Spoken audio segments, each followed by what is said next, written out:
제가 토지로 단기간에 수익을 낼 수 있는 방법에 대해서 그 누구보다도 상세하게 알려드리도록 하겠습니다. 한번 살펴볼게요. 2020년 6월 10일에 여주지원에서 지분으로 되어 있는 토지를 제 지인분 몇 분과 함께 낙찰을 받았습니다. 감정가는 3,400만원대였고 낙찰가는 감정가 대비 62%였습니다. 수익을 낼 수 있는 좋은 토지라서 경쟁이 좀 있을 줄 알았는데 결과는 단독 낙찰이었습니다. 그리고 지분 물건이다 보니까 공유자 우선 매수 신청이 들어올 수도 있었는데 공유자 우선 매수 신청은 없는 상황이었죠. 유료경매 사이트를 보니까 제시외 건물이 3개나 있는 것으로 나옵니다. 지목이 전이기 때문에 제시외 건물로 인해서 농지 취득 자격 증명서 발급이 어려울 수도 있는데요. 초보분들이 입찰하기에는 좀 꺼려질 수가 있는 물건입니다. 하지만 문제될 건 전혀 없어요. 명세서 요약사항을 한번 보자고요. 인수되는 권리는 따로 없지만 주의사항을 잘 읽어봐야 합니다. 서측 일부에 분묘, 세기와 가족 납골 땅이 있다고 나와 있습니다. 분묘 수기에 가족 납골 땅이라 제가 단독 낙찰이었던 이유가 여기에 있지 않을까 생각이 듭니다.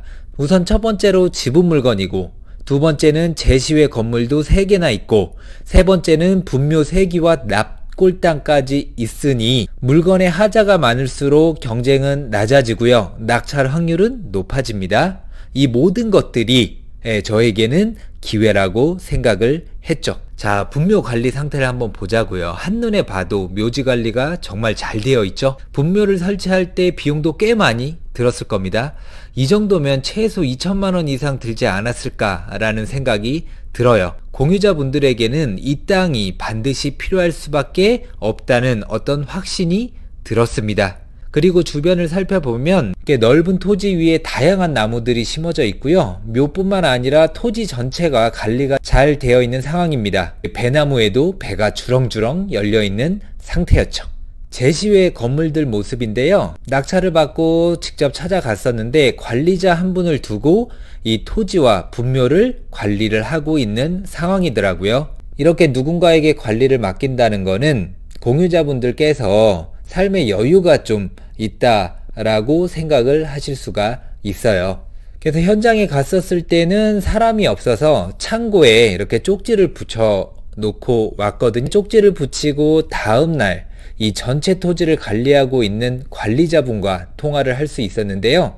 그분을 통해서 공유자분들 중에서 가장 젊은 분과 연결이 될 수 있었습니다. 제가 낙찰자라고 정중하게 소개를 한 뒤에 현재 상황에 대해 말씀드렸죠. 제가 낙찰받은 지분을 매입할 의사가 있다는 것을 느낄 수가 있었습니다. 반드시 지켜야 하는 토지잖아요. 근데 왜 공유자분은 공유자 우선 매수를 하지 않으셨을까요? 주변에서 지분 물건이고 분묘도 있는 땅에는 아무도 입찰 안 들어오니까 신경 쓰지 않아도 된다라고 이야기를 들었다고 합니다. 등기사항 전부 증명서를 한번 살펴볼게요. 공유자분들이 있죠?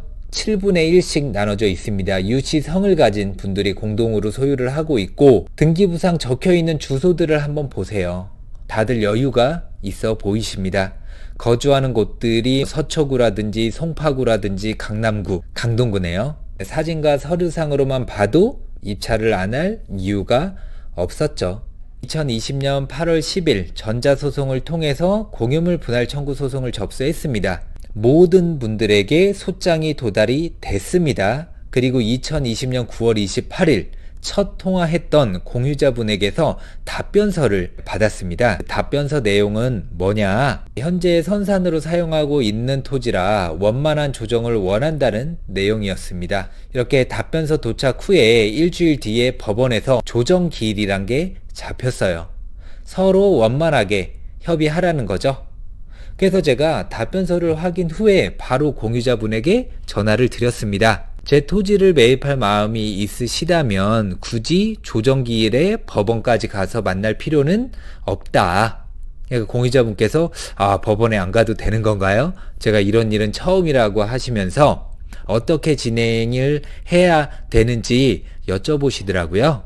그래서 제가 안 가셔도 되고 매도 후에 제가 소를 취하만 하면 끝입니다 라고 말씀을 드렸죠. 이제 가격 협상만 남았잖아요. 감정가는 3,400만원 이상이었지만 감정가대로 애초부터 받을 생각은 없었습니다.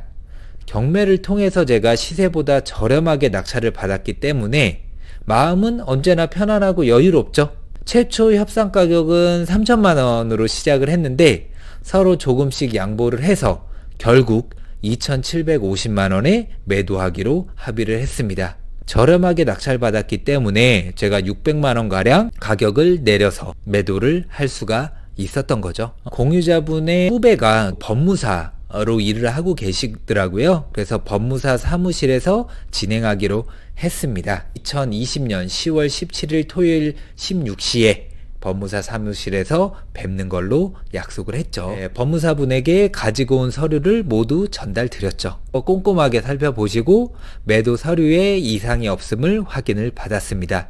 약 3분 뒤에 매수자분이 오셨는데 인상도 너무 좋으시고 말투나 행동에서 굉장히 품격이 느껴졌습니다. 네, 이렇게 매도 서류에 도장을 찍고 바로 2,750만원을 입금을 받았습니다. 또 하나의 물건이 제 손을 떠나갔는데 입찰하고 낙찰받고 낙찰 후 4개월 만에 수익을 낸 겁니다. 지분으로 돼 있어서 망설이고 또 묘지가 있어서 망설이고 할 필요 없습니다.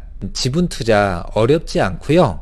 복잡할 것도 전혀 없고 소송을 해야 된다고 해서 변호사나 법무사 선임할 필요도 전혀 없습니다. 전자소송을 통해서 5분, 10분이면은 소송 접수도 할 수 있게 돼요. 굉장히 다양한 부동산 투자법이 있거든요. 지분 투자법도 한번 배워두면 평생 써먹을 수 있으니까 여러분들도 꼭 배워보시고 관심을 가져보시면 좋겠습니다. 다음에 더 좋은 영상으로 찾아뵙도록 할게요. 감사합니다.